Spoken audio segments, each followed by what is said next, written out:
so we decided to fire up the stone oven and make some pizzas, which I'm in the middle of doing a video now. That'll be out soon, hopefully. Anyways, while I'm waiting for the oven to heat up, I wanted to do pretty much a cast iron crash course. This is for anyone who's like not sure how to use cast iron or wants to learn how to do it, interested. And I think some people get kind of intimidated with using cast iron because it can sound like it's a lot of work to do it properly. So this video is for you, so I can show you how to, all the basics you need to know. Everything from restoring a damaged pan, to seasoning it, to what to cook in it, how to cook with it, and just general maintenance to keep it in top shape. Alright, so some of the benefits of using cast iron are, one is flavor, and it's iron, which is actually good for you. It gives a nice, unique flavor to your cooking. It's virtually indestructible.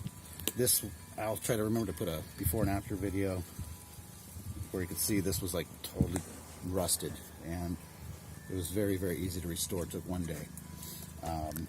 And now it's been seasoned a few times, and still breaking it in, but it's working just fine. You can find cast iron very easily used secondhand. A lot of people have it, and maybe it's rusted, so they didn't know what to do with it, sitting around.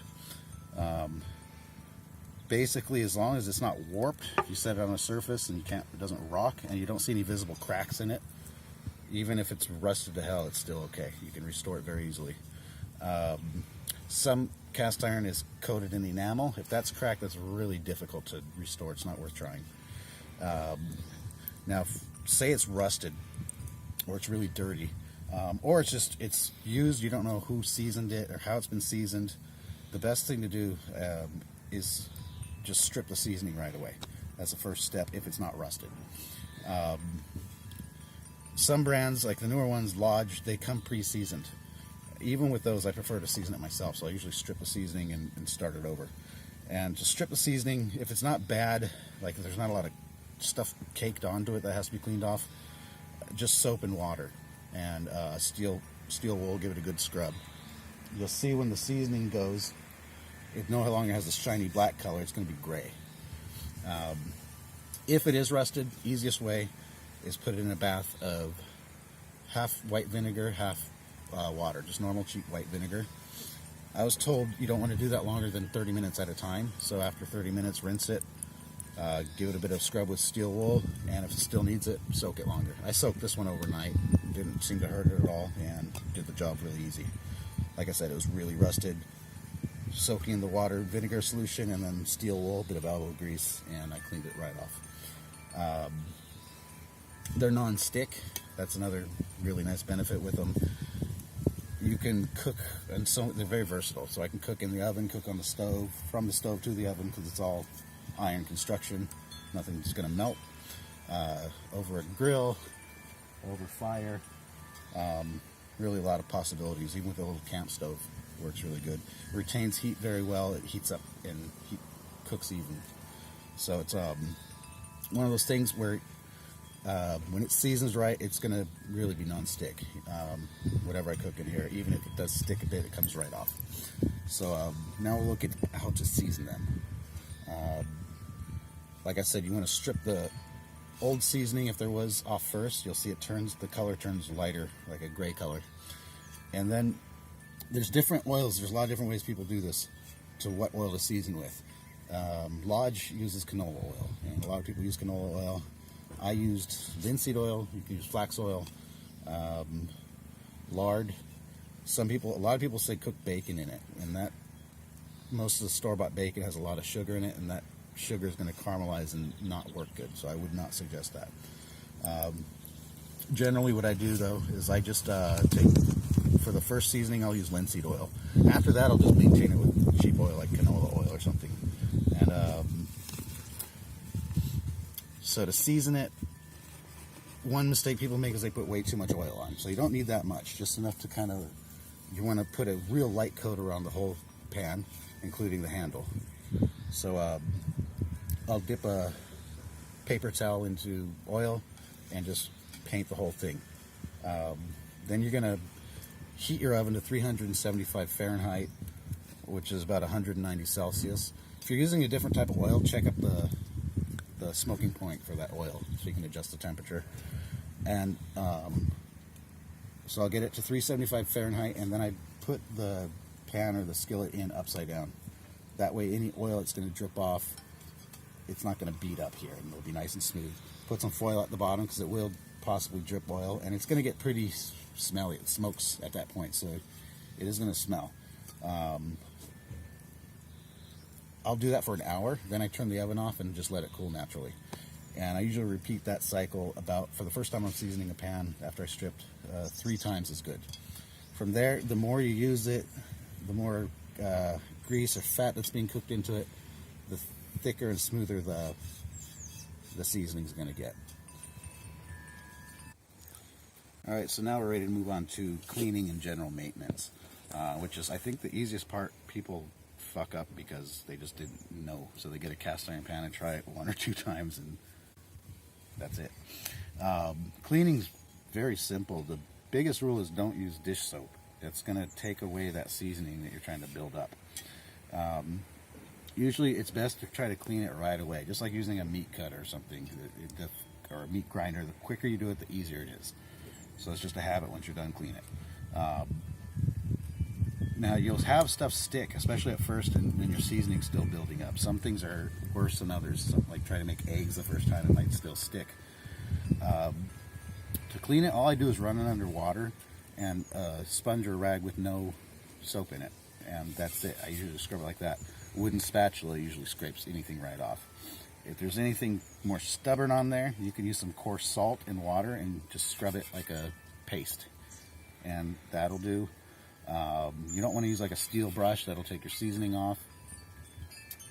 And if it's really, really bad, I'll put some water in there, put it back on the stove, and bring it to a simmer, and that usually loosens it right up.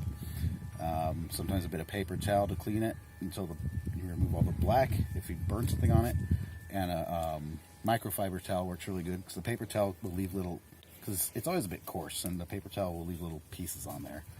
So I just use a microfiber and wipe all that clean. Another thing to remember is your cast iron is going to get really hot, of course. You want to use an oven mitt. Try not to grab the handle. It's very easy to do. But when you're going to clean it and it's hot, don't put it in cold water. That can crack it. So you want to get the water really hot before you put it under the water. That's very important.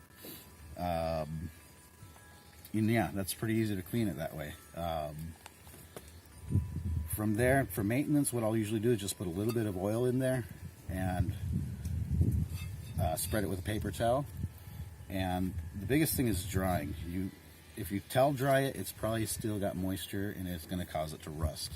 Moisture is the enemy of cast iron.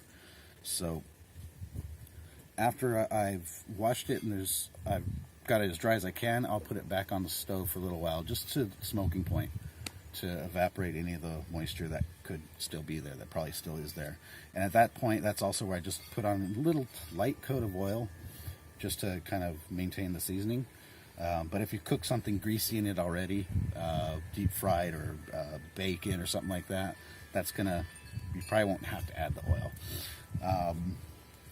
A lot of people say use bacon grease and leave it in there.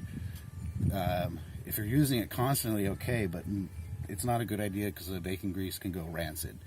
So that's why, like, if I pick up a secondhand one, even if the seasoning looks good, I'm going to strip it and re-season it, so I know exactly what's in there. And that's your general maintenance. Storage, just put it somewhere where it's going to stay dry. Some people keep it in the oven, hang it on the walls, can look nice. It likes to be used, and it likes to be dry. So the more you use them, the better they get. Now finally we go over just some things that can be cooked in cast iron. I mean, the possibilities are really endless, but it's awesome for meat. It gets a very good sear. Vegetables turn out great. Everything seems to taste better, to be honest. I've made casseroles, pot pies, pizza, what we're doing now, calzones, omelets, eggs, potatoes, fried, deep fried, or just whatever. Even we have a cast iron wok. It's great for stir fry. There's cast iron Dutch ovens. It's probably the next thing I'm going to invest in. Tortillas. Basically, the only thing you want to avoid cooking in it is, they'll say tomatoes, because like a tomato sauce, it has a lot of acid in it that'll strip the seasoning. Even though some people claim they do it, I think occasionally, and if it's seasoned well, it's not a big deal. And boiling stuff in there. If you're boiling something in there for a long time, it can loosen the seasoning, and you're going to get that black seasoning in your food, which you probably don't want.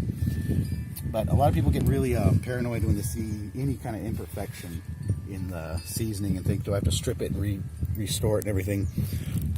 No, you'll see some part, the more you use it, the better it gets. If there's a spot that's like got burnt or something, I'll just kind of scrub it as much as I can with just water and some salt maybe even. And then I just kind of paint it back up with some oil and cook with it again. You just keep cooking on it and it'll be fine. Yep. So, I mean, like I said, it's totally versatile. It gives a really good flavor to the food. Final tip is when you're going to use it, preheat it first. That's unless I'm making bacon. Anything else, preheat it first. So these are going to be for pizza, and they are,